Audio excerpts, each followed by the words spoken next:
আমি মাদারীপুরের মেয়ে। আম্মুর কাছে অনেকবার গল্প শুনেছি।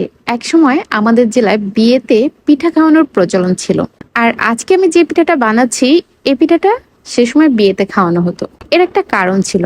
এই পিঠাটা একদিকে বানানো যেমন সহজ, তেমনি খেতে ভীষণ সুস্বাদু। আর সংরক্ষণ করাও যায় অনেক দিন। শুনেছিলাম তখন নাকি বিয়ের 1 মাস আগে থেকে পিঠা বানানোর কাজ শুরু করতো।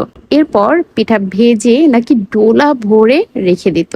জানি না সব জেলার লোক ডোলা চেনে কিনা, তবে ডোলা হচ্ছে বাঁশ দিয়ে তৈরি এক ধরনের বড় পাত্র, অনেক সময় যেটার মধ্যে ধানও সংরক্ষণ করা হয়। তো এই পিঠা তৈরি করার জন্য আমি প্রথমে একটা ডিম নিয়েছি। যেহেতু আমি পরিমাণে কম বানাবো, সেহেতু একটা ডিম নিয়েছি। যদি পরিমাণে বেশি বানান, সেক্ষেত্রে আরো বেশি ডিম ইউজ করতে হবে। এরপর ডিমের মধ্যে স্বাদ মতো চিনি, সামান্য লবণ দিয়ে ভালো করে ফেটিয়ে নিয়েছি। চিনি যখন গলে গিয়েছে, তখন এর মধ্যে অ্যাড করেছি সয়াবিন তেল। এরপর তেলটা ভালো করে মিক্সড করে এর মধ্যে প্রয়োজন অনুযায়ী ময়দা দিয়ে হাতের সাহায্যে মাখিয়ে একটা ডো তৈরি করে নিলাম। ডোয়ের গায়ে কিছুটা তেল মেখে কিছু সময় রেস্ট রেখে দিলাম। এরপর রুটি বেলার পালা।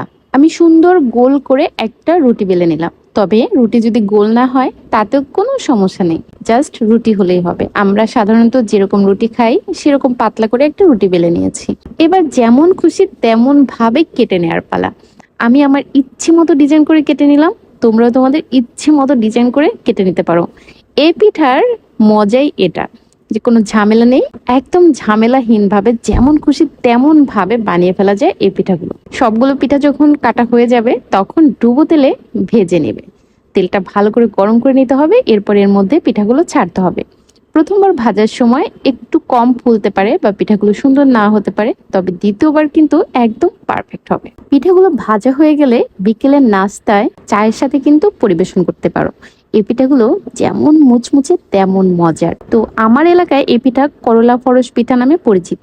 তোমার এলাকায় এটা কি নামে পরিচিত তা কিন্তু কমেন্ট করে জানাতে ভুলবে না। সবাই ভালো থাকবে। আল্লাহ হাফেজ।